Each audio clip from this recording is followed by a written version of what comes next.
They called me African Booty Scratcher in seventh grade, said I lived in a tree, asked if I had lions in my backyard. Every single day for an entire year, I walked home crying. Now, 32 years later, I'm the principal of a school in that same neighborhood.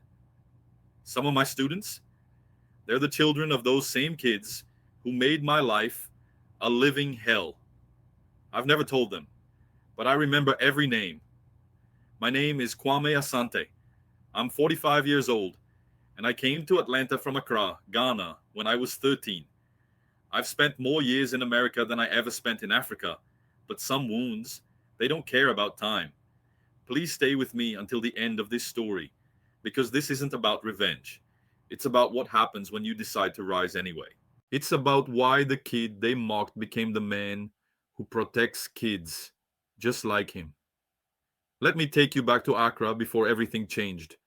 My father was a civil servant, worked for the government in the finance ministry. My mother sold kenki and fish at Makola Market. We weren't rich, but we weren't struggling either. We had a nice house in Adabraka. I went to a good school. I had friends. I had cousins everywhere. I had a life.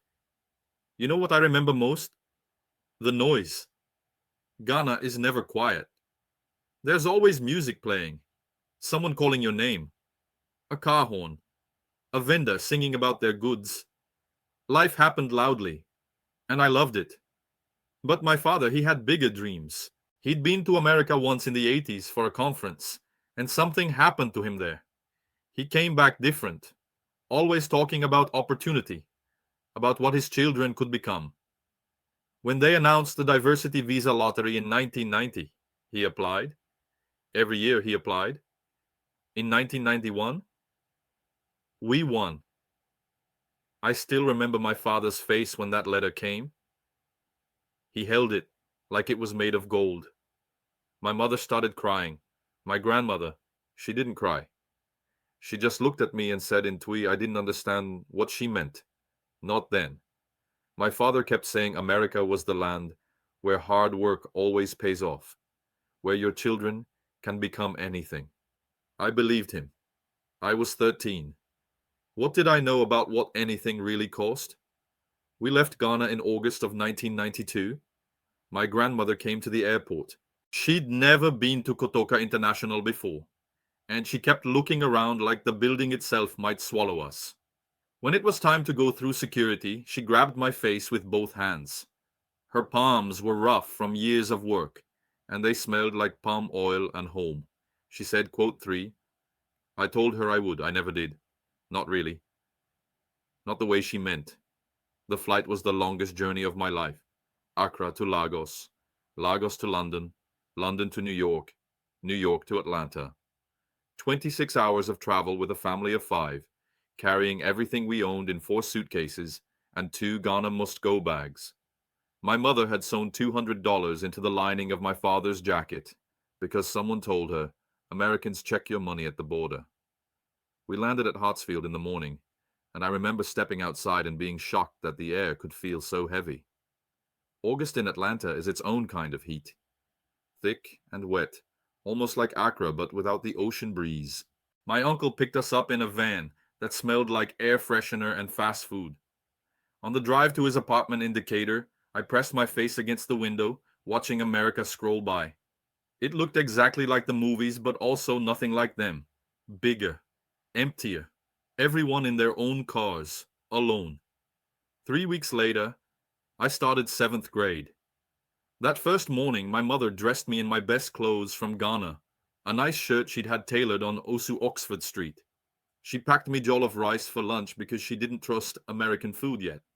She kissed my forehead and said, "Make us proud." I walked into that school feeling like I was representing my entire country. By lunchtime, I wanted to disappear. It started in homeroom. The teacher asked me to introduce myself, and when I said my name, someone in the back laughed. "What kind of name is Kwame?" I explained it means born on Saturday. More laughter. Then came the questions.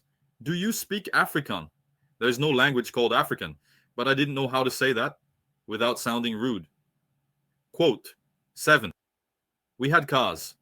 Aku quote out. We had a nice house. Aku was quote 9. We had a cat named Kofi. At lunch I sat alone and opened my jollof rice. The smell spread across the cafeteria like a signal. A group of kids came over and I thought maybe they wanted to be friends. I closed the container. Quote 11. They started chanting. The whole table. Then other tables joined. African booty scratcher. African booty scratcher. I didn't eat lunch at school for the rest of the year. I threw away the food my mother made every single day and told her I ate it all. You know what broke me the most? It wasn't the white kids. It was the black kids. I thought we would be automatic family. We looked the same. We came from the same place. Originally. Didn't they know Ghana is where they built the slave castles? Didn't they know we might share blood? But to them, I wasn't black. I was African. And in 1992, Atlanta, that was something to mock.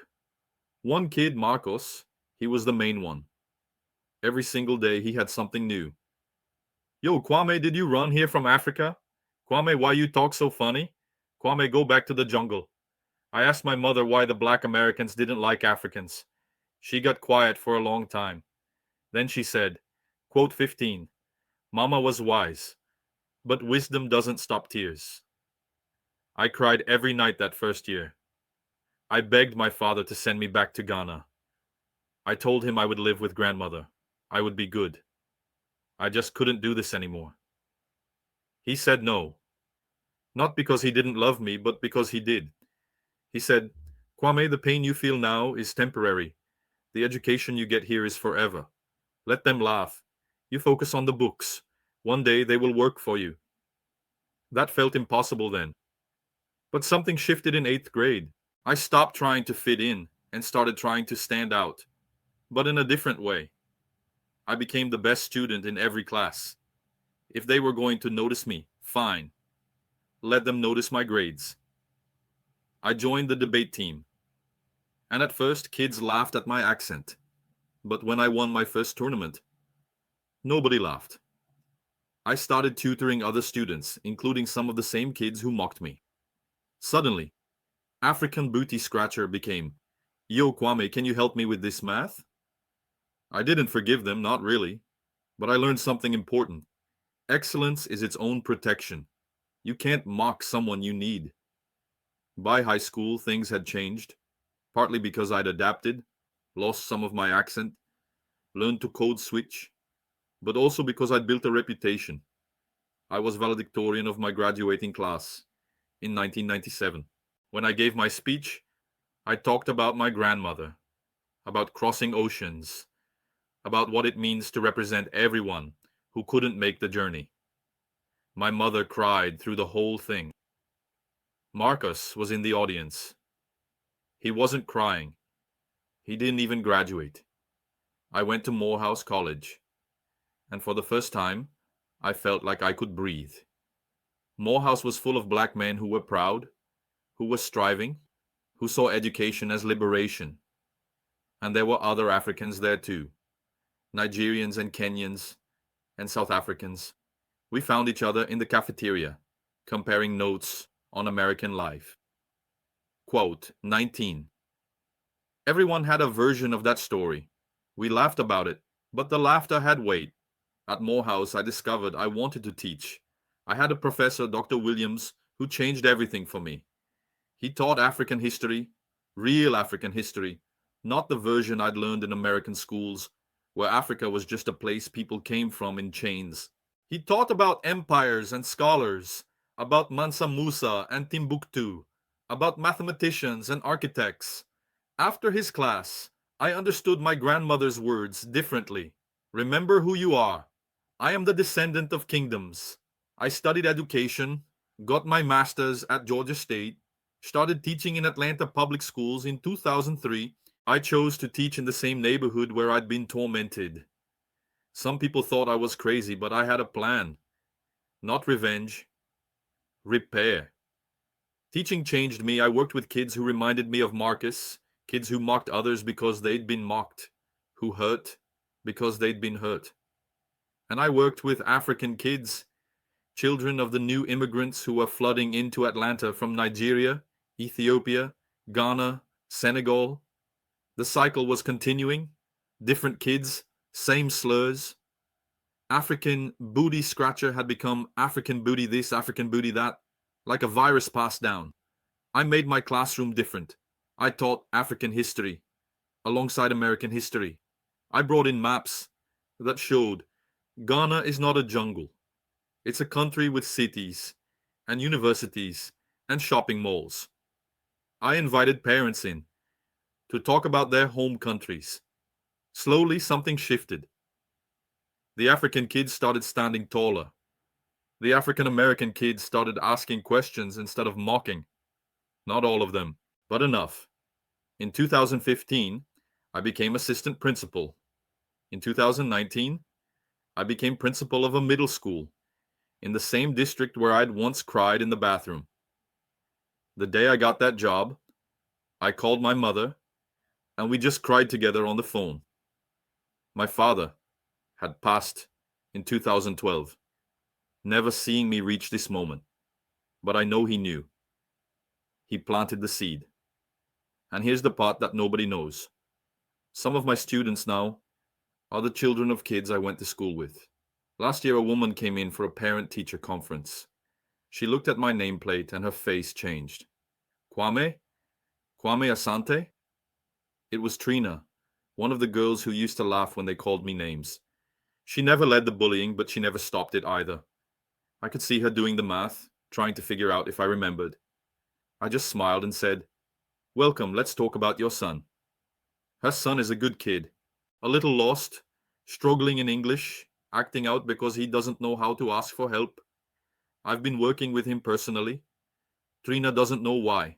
I will never tell her. This isn't about revenge. I made peace with that a long time ago. The kids who hurt me were children themselves, repeating poison they'd learned from somewhere. Marcus, the main one? I heard he's had a hard life, been in and out of trouble. I don't feel happy about that. I feel sad. All that energy he spent tearing people down, he could have been building himself up. We both could have won. What I've learned after 32 years is this.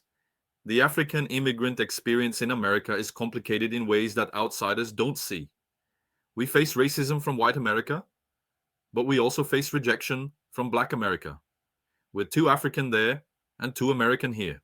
We send money home for decades, carrying the dreams of entire villages on our shoulders, while sometimes our own children grow up feeling like they come second. I've lost things I can never get back. My grandmother died in 2008, and I couldn't get there in time. My Twi is not what it used to be. My children speak it barely. Something breaks when you cross an ocean, and you spend the rest of your life trying to hold the pieces. But I've gained things too.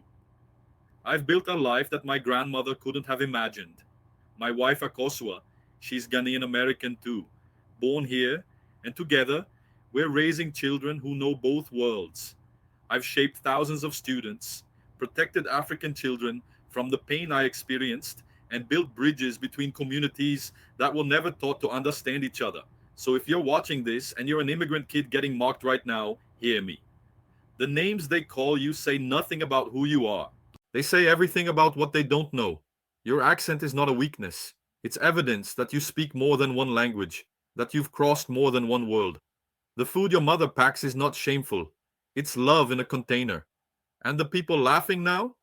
Some of them will need you later. Rise anyway. Not for revenge, but because every step you take makes the path easier for the child walking behind you. I didn't become principal to prove anything to Marcus or Trina. I became principal so the next Kwame wouldn't have to cry alone in a bathroom. That's the mission now. If this story meant something to you, please subscribe to Black Immigrant Stories. Leave a comment below and tell me, what did they call you? What did you overcome? Let's build a community where our stories are told with dignity, where our children hear about triumph and not just trauma. Share this with someone who needs to hear it today. And remember what my grandmother told me at that airport In Ghana, 32 years ago, they can take everything from you, but they cannot take your name. I am Kwame Asante, born on Saturday, born in Ghana, raised in America, African booty scratcher, class of 97. Principal class of right now, still standing, still rising.